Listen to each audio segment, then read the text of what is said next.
առաջին հարցը վերաբերում է խոսքի ազատությանը։ Ամեն անգամ, երբ ես այստեղ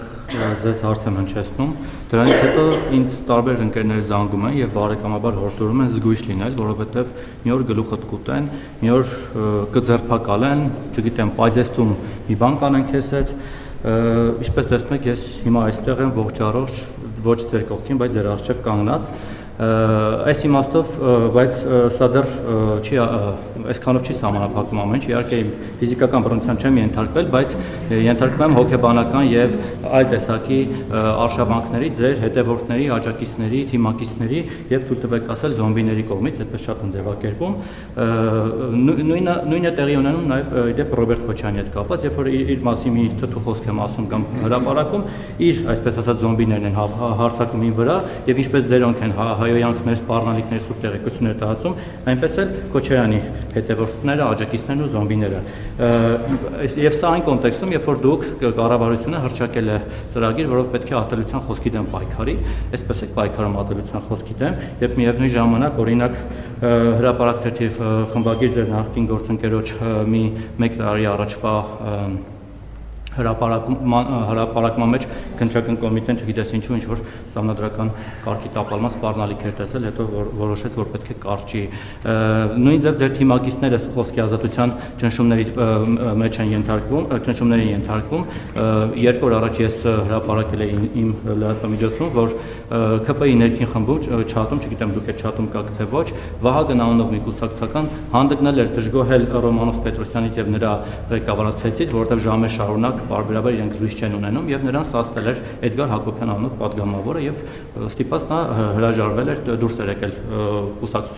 չաթից, հավանաբար նաեւ կուսակցությունից։ Այդ ամեն ինչը ինձ մոտ կա, կարող եք տեսնել։ Սա մեկ, ինչպես եք վերաբերվում այս ամեն ինչի, ոնց եք պատասխանում զսպել ձեր հետևորդներին, եւ երկրորդը, ուրեմն դուք անընդհատ խոսում եք Արցախի այսպես էջը փակելու մասին, բայց ես ուզում եմ հիշեցնել 2021-26 թվականների կառավարության ծրագիրը, իդեպ այդ մասին գրառում եք կատարել ձեր նախկին փոխնախարար Գայանե Գաբրելյանը, որը իդեպ ձեր վարչաբենդի ակտիվ մասնակիցներից էր, եւ նշել է, որ դուք նախ այդ ծրագրին, որին դուք ամբողջ թիմով կողմ եք քվեարկել, Արցախ բառը օգտագործել եք 11 անգամ, Ղարաբաղը 7 եւ ծրագրից հատվածներ 1-2-ը կարդամ, երկար չէ։ Օրինակ Արցախի ժողովրդի իրավունքների եւ անվտանգության ապահովում, պաշտպանելու է Հայաստանի ու Արցախի շահերը Հայաստանի կառավարությունը, Արցախի հետպատերազմյան վերականգնում, ջանք չի խնայելու Արցախում արժանապատիվ եւ բարեկեցիկ կյանքի պայմաններ ստեղծելու համար, Արցախի իշխանությունների հետ համագործակցության խորացում, Արցախի հետ գործակցության նոր ձևաչափերի ստեղծում, Հայաստանի Հանրապետությունը շարունակելու է լինել Արցախի ժողովրդի անվտանգության երաշխավորը եւ այսպես շարունակ։ Դուք մի ծրագիր եք քվեարկել, որի ոչ մի կետ փաստորեն չեք կատարել, գոնե այս Արցախի մասով։ Հիմա դուք ինչ խոստում եք կատարել, ձեր հետև ընտրողներին ինչ եք խոստանալու։ Եթե մարդիկ գան ու ասեն, ես ձեզ ձայն եմ տվեք 21 թվականին, նայելով հենց այս ծրագիրը, նաև ձեր ՔՊ-ի կուսակցական ծրագիրը։ Հիմա դուք այս կետերից ոչ մեկը Արցախի մասով առնվազն չեք կատարել։ Հանուն ինչի պիտի ձեզ ընտրեն։ Կառավարության ծրագրում եւ ընդ որում կառավարության ծրագրի նախաբանում հստակ գրված է, որ Հայաստանի Հանրապետության ժողովրդի առաջ կառավարության ստանձնած մեծագույն պարտավորությունը տարածաշրջանում խաղաղության էջը բացելն է եւ խաղաղություն հաստատելը, ըստ էության, մեջբերում ես եթե բառացի չէ, իմաստային ճիշտ է,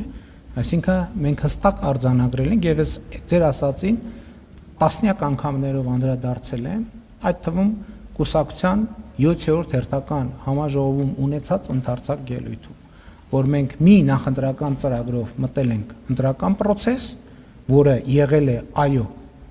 ավանդական, հայկական, ՔՊ դրոպ դաշնակցական ծրագիր, բայց մենք լրիվ ուրիշ ծրագրով դուրս ենք եկել, որովհետև այդ ընթացքում Հայաստանի Հանրապետության քաղաքացիները եւ հայտարարապես քաղաքացիներից այն հատվածը, ում ես պայմանականորեն անվանեցի սնուցող մայրեր, նրանք շատ կոնկրետ պատգամավոր են հանդես եկել, մեզ հորդորելով խաղաղությունը դարձնել բացարձակ առաջնահերթություն։ Երկրորդը Ղարաբաղի հետ կապված ոչ մի կառավարություն չի արել Ղարաբաղի համար այնքան, որքան արել է մեր կառավարությունը եւ դա թվերով տեսանելի եւ ապացուցելի է։ Եվ ուզում եմ արձանագրել, որ Հայաստանի Հանրապետության կառավարությունը ամեն ինչ արել է եւ ձեր ասած ուժերն էին, որ տոնում էին Ղարաբաղում իշխանություն վերցնելը, որ հեսա տեսեք ինչ ենք անելու եւ նրանց իշխանություն վերցնելու բոլորդ հիշում եք, ես իրադարձությունները չնկարագրեմ, ընդամենը օրեր հետո ամեն ինչ ավարտվեց։ Հիմա այդ ձեր ասած նույն ուժերը, բացարձակապես նույն ուժերը, նույնը ուզում են անել Հայաստանի Հանրապետության հետ։ Խորհրդարանական ընտրությունների արդյունքներով։ Բացարձակապես նույնը։ Մի միլիմետրի տարբերություն չկա նրանց մտադրությունների մեջ, այն ինչ որ նրանք արեցին, խորհրդարանում շնորհավորում էին իրար մարդիկ, որ Ղարաբաղում իշխանությունը վերցրել են, հիմա տեսեք ինչ են անելու։ Տեսանք թե ինչ են անելու։ Մենք հստակ ծրագիր էինք առաջարկել եւ այդ ծրագիրը մերժվել է հենց ձեր ասած ուժերի հորդորով եւ ուժերի ներկայացուցիչների կողմից, ովքեր Լեռնային Ղարաբաղում ստանձնել էին իշխանություն։ Եվ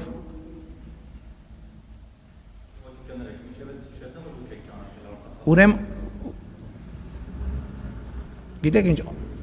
Լեռնային Ղարաբաղը միշտ եղել է Ադրբեջանի կազմում եւ Հայաստանի Հանրապետությունը միշտ ճանաչել է Ադրբեջանի կազմում, ուղղակի դա թաքցվել է։ 2 օր առաջ քաղաքաշինության կոմիտեի նախագահն եկել եւ հարցազեկություն։ Իմիջիայլոց այս բանից հետո հիշեք, որ հրապարակ ենք։ Եվ 2000 չեմ հիշում, որ 5, 6, գուցե 10-15 կամ որևէ թվականին Հայաստանում տարա բնակեցման ծրագիրը հաստատելու process-ը տեղի ունեցել եւ կցված են փաստաթղթերը, որտեղ Հայաստանի Հանրապետության կառավարության փաստաթղթերը, որտեղ Հայաստանից արևելք հատվածները, Հայաստանի սահմանագծված է, այնպես ինչպես մենք արձանագրել ենք խաղաղության նախասահմանագրված համաձայնագրում, իսկ դրանից արևելք մեծ տառերով գրած է Ադրբեջան։ Մեծ տառերով գրած է Ադրբեջան։ Դա Հայաստանի Հանրապետության կառավարության պաշտոնական փաստաթուղթն է։ Այս այդքան ակնհայտ բան է։ Մեր խնդիրն ինչ է, որ մենք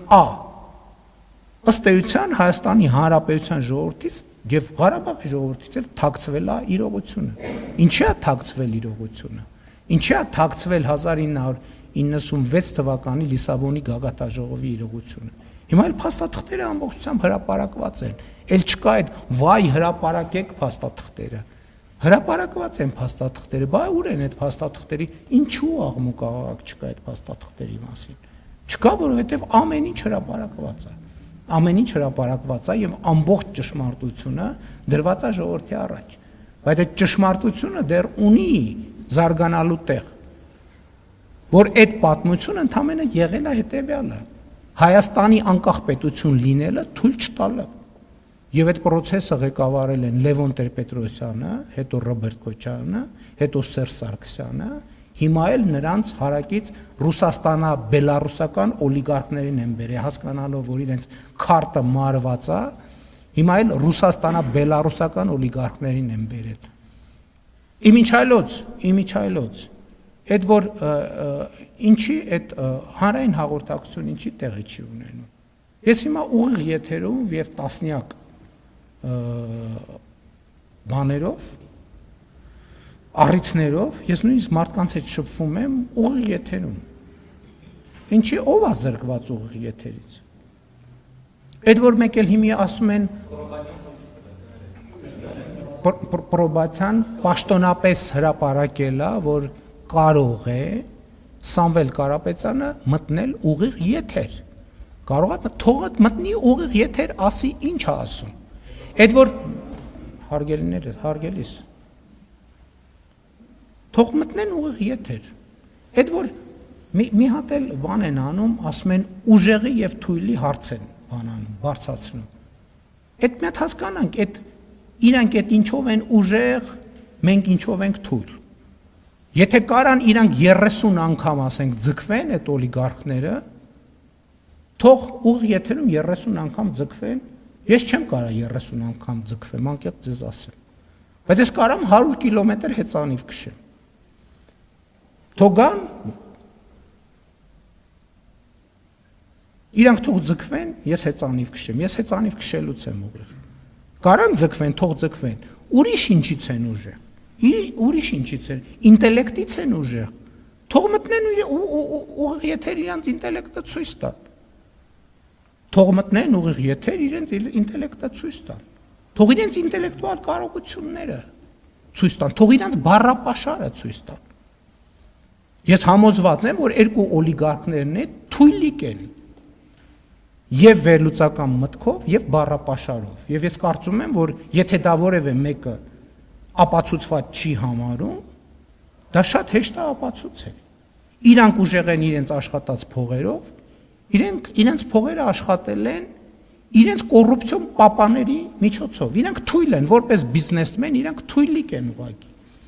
Եվ իրանք հիմա հասկացել են ինչ։ Հասկացել են, որ տնտեսական դաշտը հավասարվում է, եւ իրանք հայտնվելու են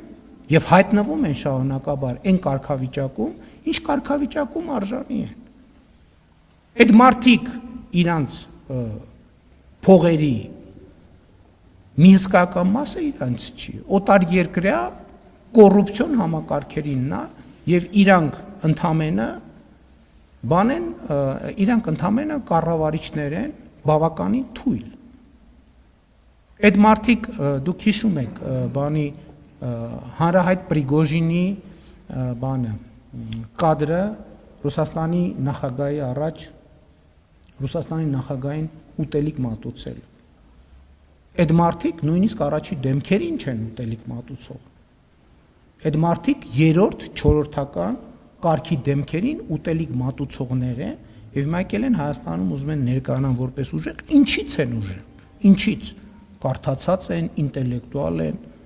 Թող ձգվեն 30 անգամ, ես կխոստովանեմ, որ իրանք ուժեղ են։ Ես չեմ կարող 30 անգամ ձգվել։ Կամ թող 100 կիլոմետր հեծանիվ քշեն։